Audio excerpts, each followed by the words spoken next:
किसान भाइयों नमस्कार। इस YouTube चैनल में आपका बहुत बहुत स्वागत एवं अभिनंदन है। आज इस चैनल के माध्यम से आप सभी किसान भाइयों को हरी खाद यानी ढांचे की खाद के बारे में जानकारी देंगे। किसान भाइयों, आज के इस आधुनिक युग में हम लगातार रासायनिक उर्वरकों का प्रयोग करते आ रहे हैं, जिसके कारण हमारी ज़मीन बंजर होती जा रही है। इसका कारण हमारे पास गाय भैंस जैसे पालतू जानवर कम होने से गोबर की खाद ज़मीन में नहीं दे पा रहे हैं। फलस्वरूप हमारे ज़मीन में जीवांश कार्बन की मात्रा बहुत कम हो गई है और जो उत्पादन हमको मिलनी चाहिए वो हमें नहीं मिल पा रही है। किसान भाइयों, अपने खेत की उर्वरा शक्ति को हम खेत में ढांचे की बुआई करके और पुनः खेत में पलटाई करके अपने ज़मीन की उपजाऊ शक्ति को बढ़ा सकते हैं। साथियों, ढांचे की बुआई का उचित समय मार्च अप्रैल का महीना उपयुक्त होता है। इस समय रबी की फसल जैसे गेहूं, चना, मटर, सरसों आदि रबी की फसल पक जाती है और कटाई हो जाती है।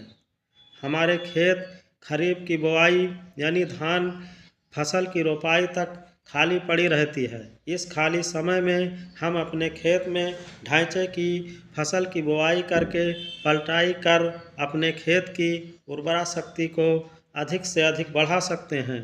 किसान भाइयों, ढांचे की कुछ प्रजाति हैं जैसे हिसार ढांचा एक, पंजाब ढांचा एक, CSD 137।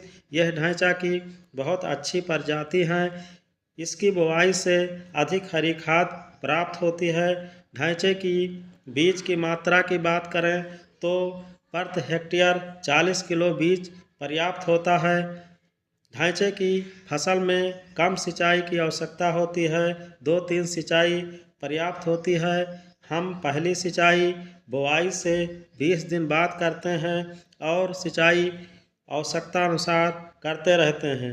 जब ढांचा हमारा 45 से 60 दिन का हो जाए तो मिट्टी पलट हल की सहायता से पलटाई करना चाहिए। साथियों, ढांचे की जड़ों में छोटी छोटी गांठें पाई जाती हैं जिसमें सूक्ष्म जीवाणु पाए जाते हैं। यह वायुमंडल से नाइट्रोजन को इकट्ठा करके हमारी ज़मीन में 25 से 30% नाइट्रोजन की मात्रा को बढ़ा देते हैं। साथ साथ ज़मीन में जीवाणु कार्बन की मात्रा को बढ़ाते हैं, जिससे ज़मीन की भौतिक, रासायनिक एवं जैविक संरचना में सुधार होता है।